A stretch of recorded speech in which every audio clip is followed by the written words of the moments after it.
ముక్కుపుడక serial G తెలుగులో మధ్యాహ్నం 12 గంటలకి టెలికాస్ట్ అవుతూ ప్రేక్షకులని ఎంతగానో అలరిస్తోంది.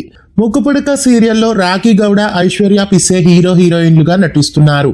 ఇవాల్టితో ముక్కుపుడక సీరియల్ 1199 ఎపిసోడ్స్ పూర్తి చేసుకుంది. రేపు 1200 ఎపిసోడ్ టెలికాస్ట్ కాబోతోంది.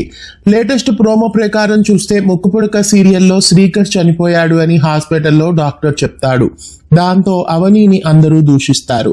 అయితే ఇంతకీ శ్రీకర్ చనిపోయాడా, ముక్కుపుడక సీరియల్ నుండి హీరో ఏమైనా లెఫ్ట్ అయ్యారా అని అందరూ అనుకుంటున్నారు.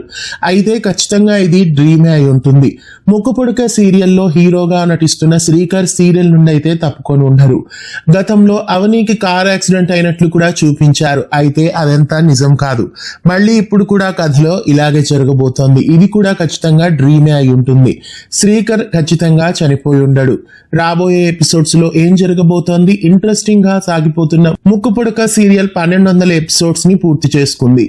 ఇక ముక్కుపుడక సీరియల్ కు కూడా శుభం కార్డు వేస్తే బాగుంటుంది. చాలా కాలం నుండి అర్థం లేని స్క్రీన్ ప్లేతో ఈ ధారావాహికని కూడా సాగదీస్తున్నారు. భవ్య క్రియేషన్స్ నుండి కొత్త సీరియల్ కూడా వస్తుంది కాబట్టి ముక్కుపుడక సీరియల్ ఎండ్ అయ్యే ఛాన్సెస్ ఎక్కువగా కనిపిస్తున్నాయి. ముక్కుపుడక సీరియల్లో శ్రీకర్ చనిపోతాడా లేదా ఇది రీవ్ అయి ఉంటుందా? మీకేమనిపిస్తోంది? ముక్కుపుడక సీరియల్ ని త్వరగా ఎండ్ చేయాలని మీలో ఎంతమంది కోరుకుంటున్నారు? లేదా ఈ సీరియల్ ఇంకా చాలా కాలం టెలికాస్ట్ కావాలి అని కోరుకుంటున్నారా? కామెంట్ చేయండి. ముక్కుపుడక సీరియల్లో శ్రీకర్ చనిపోయి ఉంటాడా లేదా బ్రతుకుతాడా? మీకేమనిపిస్తోంది? కామెంట్ చేయండి. ఇలాంటి మరిన్నో వీడియోస్ కోసం ఛానల్ ని సబ్స్క్రైబ్ చేసి పక్కనే ఉన్న బెల్ ఐకాన్ ని యాక్టివేట్ చేయండి.